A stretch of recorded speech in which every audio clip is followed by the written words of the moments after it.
absolute biggest fight you can put on. It's Ilia versus Islam. But I don't believe that's the direction that we're going. For example, 2 weeks ago, when Justin Gaethje fought Paddy the Baddy for the interim belt, business-wise, it would have been better, even if significantly, but to tell the story, it would have been better if they fought for the undisputed belt. So my only point is, they're not going to put Ilia versus Islam unless Ilia gives up 55. Islam Makhachev has officially thrown down the gauntlet for what could be the biggest super fight of 2026, publicly backing a showdown with Ilia Topuria at the monumental UFC White House event, scheduled for June 14th. Speaking with Serbian media outlet Telegraph, the welterweight kingpin expressed genuine enthusiasm about potentially meeting the lightweight champion on the South Lawn in what would be a historic setting. Makhachev emphasized that with plenty of worthy challengers already circling his current division, he's genuinely intrigued by the prospect of targeting someone as high-profile as Topuria, confirming he'll be fully prepared once Ramadan concludes, whether for the White House spectacle or any other date the UFC proposes. The timing couldn't be more perfect, as the promotion accelerates its matchmaking efforts for this ultra-exclusive card that Dana White has boldly proclaimed could become the most-watched UFC event in history, with negotiations progressing at breakneck speed.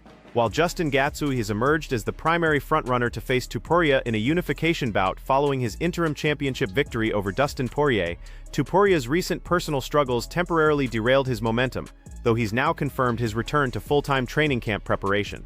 A champion versus champion collision at 170 pounds would undoubtedly generate massive mainstream appeal and pay-per-view numbers. The most fascinating development involves Ilia's boxing coach revealing they're fielding inquiries about multiple potential opponents beyond just Justin Gaethje, strongly suggesting that the Makhachev super fight is gaining serious traction behind the scenes. No, in my division, a lot of contenders who deserve the title fight. Just UFC have to give me new target. That's it. I just waiting. There has been a lot of talk about the potential fight between you and Ilia Topuria. How do you look at that situation? Yeah, I like this idea. If UFC want, I know a lot of MMA fans want this fight. I'm ready. What about fight in White House in Washington? Do you thinking about that? Yeah, also it's one of the arena where I'm gonna fight next, and we have the Ramadan month when I'm not gonna training 1 month, and after that I will slowly beginning my training camp, and I will be ready White House or as other dates. I will be ready.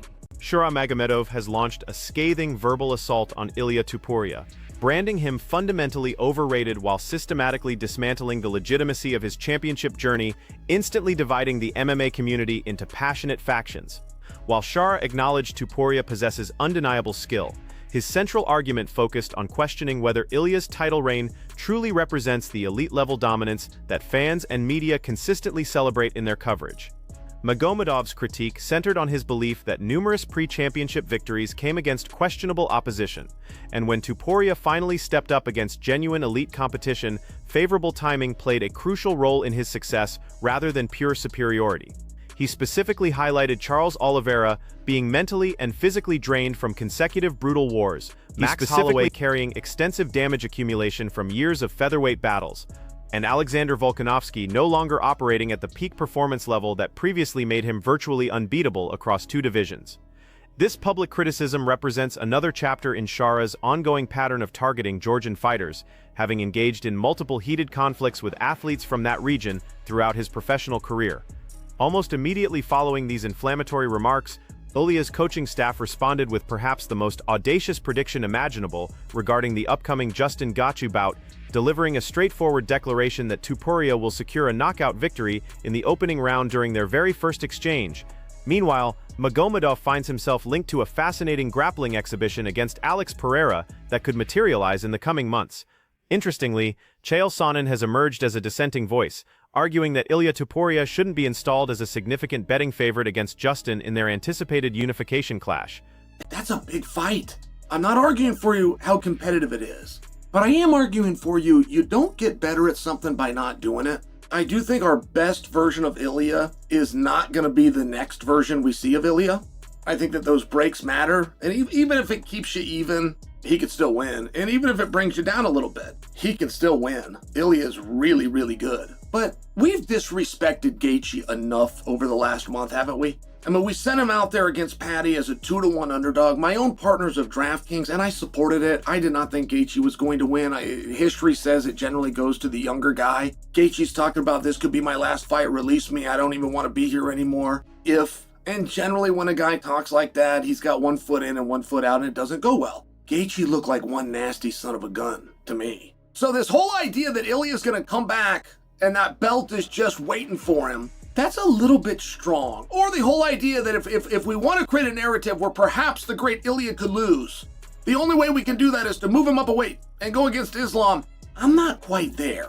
Justin Gaethje is a real guy. Fear and reluctance to finalize contractual terms for their potential blockbuster matchup. During his most recent media appearance, Nurmagomedov made it crystal clear that Islam has absolutely zero intention of returning to the grueling lightweight weight cut, meaning Topuria must make the move upward if he genuinely desires this confrontation. However, Khabib issued a stern cautionary message that stepping into the octagon opposite Islam would place Ilia in genuinely perilous territory that could end his championship reign. Nurmagomedov elaborated that Islam's lightweight dominance has been thoroughly established, having systematically conquered every meaningful challenger and accomplished everything possible within that division, making a return completely unnecessary for legacy purposes. At 34 years old, subjecting his body to the physical torture of extreme weight cutting serves no logical purpose when he's already operating successfully at welterweight. While Ilia frequently talks about wanting this fight and projects confidence publicly, Khabib believes he's secretly unprepared for the massive step-up in competition and the legitimate danger it represents to his health and career. Should Topuria decide to accept the challenge and move up in weight, Nurmagomedov expressed willingness to facilitate the bout and deliver fans an unforgettable spectacle worthy of their investment. These comments arrive amid intensifying speculation surrounding the White House event, where a potential Makhachev versus Topuria showdown could steal headline status from Justin Gaethje, who currently holds interim lightweight gold and expects a unification opportunity. If the Makhachev super fight becomes official reality, Justin would likely face alternative opposition to unify his championship, with elite contenders like Arman Tsarukyan already being mentioned as viable replacement options. This developing situation creates another fascinating subplot within the lightweight division, as fans passionately debate the logistical complexities and potential outcomes of these monumentally high-stakes matchups. The lightweight landscape appears destined for one of its most unpredictable and chaotic periods in recent UFC memory. Alexander Volkanovski has offered thoughtful reflection on two career-defining moments that shaped his legacy: his inaugural battle with Islam Makhachev and the transformation into Bald Volk during his Max Holloway trilogy conclusion. Examining the Makhachev encounter, Volkanovski considers it among his most significant career moments despite the ultimate defeat, as many observers questioned whether he could compete with Islam's unique grappling-heavy approach and overwhelming physical advantages. The event shattered multiple Australian records for live attendance, gate revenue, and pay-per-view purchases, while living up to enormous promotional hype and solidifying his reputation as a legitimate pound-for-pound elite competitor. Volkanovski also fondly remembers embracing the Bald Volk persona during his trilogy finale with Holloway, explaining that their controversial second encounter created the perfect backdrop for his complete attitude transformation in their third meeting. By fully committing to this new aggressive mindset, he finally established clear separation from Holloway in public perception while earning widespread fan acceptance and the recognition he'd been pursuing throughout their rivalry.